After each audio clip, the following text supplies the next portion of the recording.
सुमन, तुम्हारे mummy papa का दिमाग खराब हो गया क्या? बोले टैक्सी में बैठे हैं, एड्रेस कंफर्म कर रहे हैं, यहाँ पे शिफ्ट होने की बात कर रहे हैं। अरे उनके अंदर दिमाग नहीं है क्या? एक्चुअली रुस्तम, मैंने ही मम्मी पापा को फ़ोन करके यहाँ बुलाया है।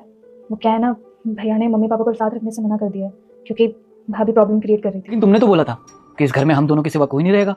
फिर तुम्हारे मम्मी पापा क्यों आ रहे हैं यहाँ? रुस्तम, मैंने तुम्हारे मम्मी पापा के साथ रहने से मना किया है और वैसे भी मैं अपने मम्मी पापा के साथ आराम से रह सकती हूँ क्योंकि मैं उनके साथ कंफर्टेबल फील करती हूँ। देखो, मुझे तुम्हारी कोई भी कहानी नहीं सुननी। एक चीज कंफर्म कर देता हूँ कि वो यहाँ पे नहीं आएंगे तो नहीं आएंगे। रुस्तम, तुम खुद सोचो, जब मेरे मम्मी पापा को मेरे भाई ने घर से बाहर निकाल दिया तो एक बेटी होने के नाते मेरा फर्ज बनता है ना कि मैं उन्हें अपने साथ रखूं। सुमन, मुझे अच्छे से याद है तुमने मुझसे क्या बोला था कि मैं किसी के साथ कंफर्ट फील नहीं करती, हमें अकेले रहना है। तो फिर क्यों बुला रही हो अपने मम्मी पापा को? तुम्हारे कहने पे मैंने अपने पापा को गांव भेज दिया था। रुस्तम, समझने की कोशिश करो, वो मेरे माँ बाप हैं, उन्होंने मुझे पाल पोस के बड़ा किया है और आज अगर उन्हें मेरी जरूरत है तो मैं क्यों उन्हें ऐसे बीच रास्ते पे छोड़ दूं? अरे इसमें समझने वाली क्या बात है? जैसे तुम मेरे पापा के साथ नहीं रह सकती, वैसे मैं तुम्हारे माँ बाप के साथ नहीं रह सकता। रुस्तम, मैंने तुमसे शादी की है तो तुम्हारी क्या थोड़ी जिम्मेदारी नहीं बनती मेरे लिए कि तुम मेरे मम्मी पापा को अपने साथ रखो?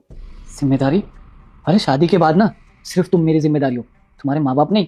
और तुम्हारे माँ बाप की जिम्मेदारी ना तुम्हारा भाई उठाएगा, ना कि मैं।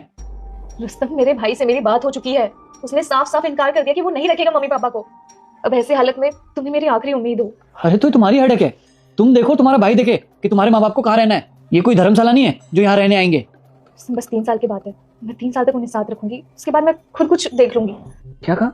3 साल? अरे मैं तुम्हारे माँ बाप को 3 दिन भी रहने नहीं दूंगा। 3 साल तो बहुत दूर की बात है। जब तुमने मेरे पापा को 1 महीने भी नहीं रहने दिया तो मैं कैसे रहने दूं? देखो सुमन, सिंपल सी बात है, मैंने तुम्हारी खुशी के लिए तुम्हारी बात मानी है ना, तो मेरी भी बात मानो। मैं नहीं रहने दूंगा किसी को यहाँ, जैसा तुम चाहती हो। अच्छा, तो इसका मतलब तुम मेरे मम्मी पापा को मुझे अपने साथ नहीं रखने दोगे? ठीक है, फिर मैं तुम्हें फिर डाइवोर्स दे दूंगी। क्या कहा? बेटा, तू इस जिंदगी में कभी भी सक्सेसफुल नहीं हो पाएगा अगर तूने इस वीडियो को लाइक और सब्सक्राइब तक नहीं किया तो। डाइवोर्स? ठीक है, शौक से दो डाइवोर्स, क्योंकि मैं तुम्हारी इन धमकियों से नहीं डरने वाला। और तुम्हें याद है जब मेरे पापा यहाँ पे आए थे तो तुमने यही डाइवोर्स की धमकी दी थी ना कि वो यहाँ पे रहेंगे तो तुम मुझे डाइवोर्स दे दोगी।